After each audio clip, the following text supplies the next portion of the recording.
Assalamualaikum warahmatullahi wabarakatuh. Waalaikumsalam warahmatullahi wabarakatuh. Mohon izin Ibu Kepala Sekolah SMP 20 Labuan dan rekan-rekan sejawat. Pertama-tama marilah kita bersyukur kepada Allah Subhanahu wa taala yang mana pada pagi hari ini Allah masih mengumpulkan kita di tempat yang baik, di acara yang baik, dan insya Allah setelah ini kita akan mendapatkan hal-hal yang baik juga. Maka dari itu marilah kita ucapkan Alhamdulillahirabbil alamin. Yang kedua kalinya sholawat dan salam tidak lupa kita sampaikan kepada manusia terbaik, manusia yang suci jalur nasabnya, manusia yang sempurna fisik dan akhlaknya, tidak lain yang tidak bukan yaitu Rasulullah Muhammad sallallahu alaihi wasallam. Allahumma sholli ala sayyidina Muhammad wa ala ali sayyidina Muhammad. Semoga besok dari kiamat kita mendapatkan syafaatnya, amin ya rabbal alamin. Oke, kawan-kawan semua, ini saya ada tugas akhir dari BGP Provinsi Lampung untuk membuat RTL, yaitu rencana tindak lanjut, yang mana dengan program RTL saya ini saya diharuskan menghidupkan komunitas belajar sekolah di tempat saya. Jadi yang kedua, kawan-kawan, rencana tindak lanjut saya ini mengambil yaitu permainan tradisional, yaitu permainan kelereng segitiga. Kalau zaman dulu itu zaman 80-an ke atas, mungkin Mas Naim udah masih mengalami mungkin main kelereng yang segitiga itu. Masih mengalami tidak kalian ini ya gitu. Tapi sebelum kita lanjutkan, sebelum saya lanjutkan RTL saya,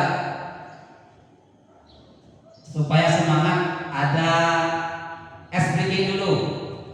Jadi biar semangat. Ketika saya bilang kancil, maka semuanya harus lari. Ketika saya bilang kelinci, berarti semuanya harus loncat-loncat. Ketika saya bilang gajah, berarti semuanya harus diam, karena gajah itu tidak bisa lari dan tidak bisa loncat-loncat. Kita mulai ya, biar semangat, biar fokus. Coba.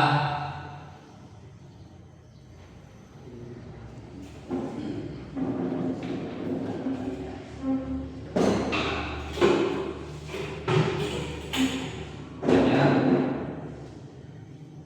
Kancil.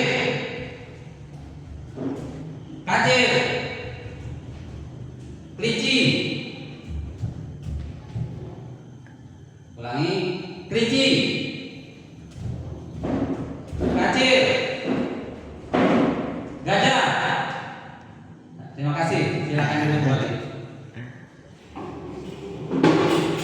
Oke, kepala sekolah SMP 20 Labuan dan kawan-kawan sejawat, kita lanjutkan dengan RTL saya.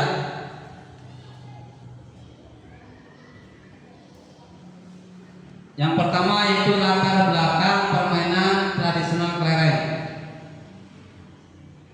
Permainan tradisional merupakan sebuah permainan yang sudah turun-temurun dan dikembangkan dengan berbagai nilai budaya serta memiliki pengaruh yang sangat baik bagi masyarakat, sehingga permainan tradisional kelereng harus dilestarikan untuk generasi mendatang.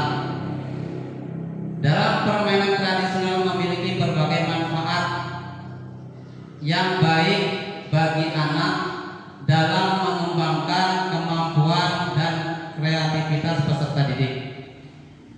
Jadi permainan tradisional kelereng ini sangat baik untuk mengembangkan kreativitas peserta didik. Yang selanjutnya yaitu pengertian permainan tradisional kelereng. Siregar dan Lestari tahun 2018 mengatakan bahwa kelereng merupakan permainan. Kelereng dimainkan oleh anak laki-laki sebanyak 2 orang atau lebih. Pemain membuat garis batas jarak. Pemain membuat garis batas jarak pemain untuk membidik kelereng yang dituju. Pemain melukis tanah sehingga berbentuk persegi atau segitiga sebagai tempat kelereng yang dibidik. Setiap pemain mengeluarkan kelereng dengan sama banyak untuk ditempatkan dalam persegi dan permainan berusaha mengeluarkan kelereng tersebut. Jadi permainan tradisional kelereng ini menurut Siregar dan Lestari, setiap peserta nanti membuat segitiga. Setiap peserta mengeluarkan kelereng satu-satu dan kelereng itu diletakkan di sudut kanan, kiri, dan belakang. Ketika pemainnya lebih dari 3, nanti kelereng yang 2 diletakkan di tengah satu, di tengah bagian kanan satu, di tengah bagian kiri satu. Kita lanjutkan.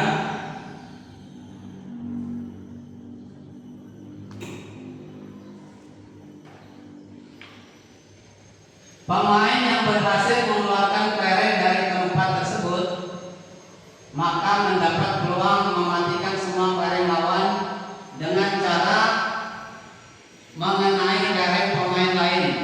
Maka dialah yang menjadi pemenangnya. Jadi ketika semua peserta tadi kelerengnya sudah diletakkan di sudut, pemain sudah siap memainkan. Setiap pemain atau salah satu pemain yang bisa mengeluarkan jumlah kelereng yang ada di segitiga tadi, maka itulah yang dinobatkan menjadi sebagai pemenangnya. Jika dia bisa mengeluarkan semua kelereng-kelereng yang ada di kotak segitiga. Lanjut lagi.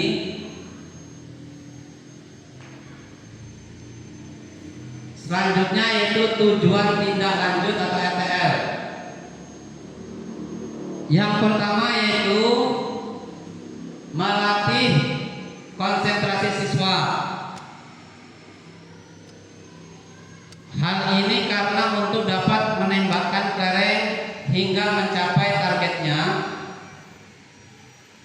anak-anak membutuhkan konsentrasi yang tinggi. Yang kedua, membuat aktivitas fisik untuk meningkatkan kebugaran. Yang ketiga, tujuan tindak lanjut yang ketiga yaitu memberikan kegembiraan pada anak. Yang keempat, menumbuhkan rasa menghormati terhadap keanekaragaman budaya. Jadi tujuan tindak lanjut ini sudah jelas. Permainan kelereng itu melatih konsentrasi. Tidak akan mungkin ketika kalian ingin mendapatkan atau mengenai kelereng yang dituju, jika tidak konsentrasi tentu tidak akan kena, ya kan?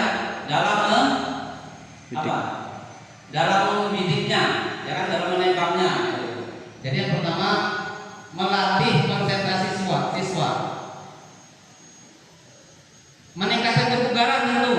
Ketika pemain 3 orang atau 5 orang sudah melempar kelerengnya, mereka kan akan lari. Begitu juga yang lain, lari ke depan ke belakang. Nah, itu bisa meningkatkan kebugaran fisik siswa. Yang ketiga, sudah pasti setiap anak atau siswa yang bermain kelereng dia akan bahagia. Dan selanjutnya menghormati terhadap keanekaragamannya. Yang keempat, kita lanjut. Adapun capaian-capaian yang lain, melatih kejujuran anak. Ketika bermain bersama, anak-anak saling mengawasi dan mengontrol agar permainan berjalan sesuai aturan serta semua pemain berlaku jujur. Yang kedua, membentuk semangat berkompetisi yang sehat pada anak-anak. Selanjutnya lagi, proyeknya adalah keaktifan murid merancang produk sebagai hasil belajar. Akhir proyek adalah aktivitas siswa yang membahagiakan, yang telah saya jelaskan di depan tadi. Kita lanjut saja. Struktur permainan tradisional. Jadi program ini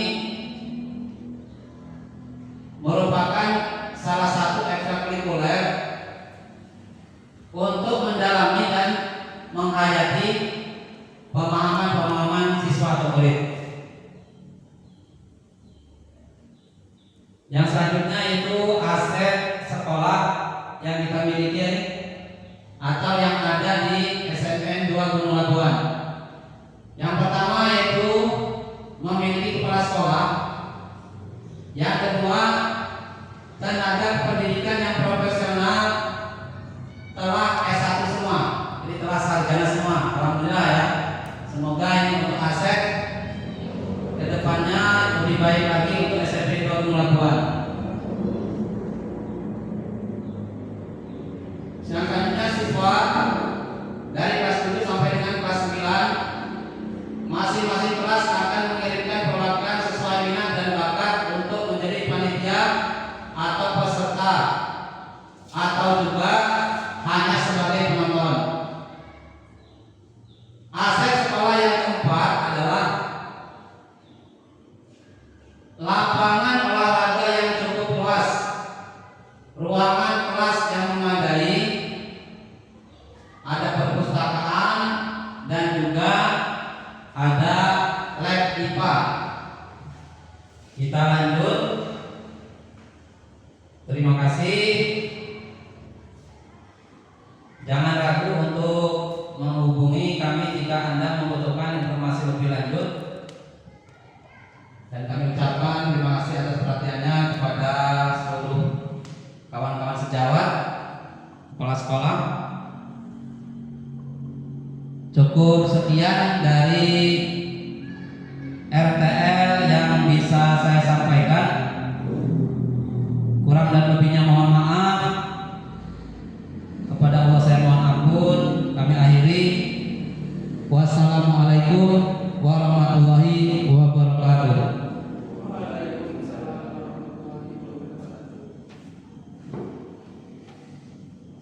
Pun Pak.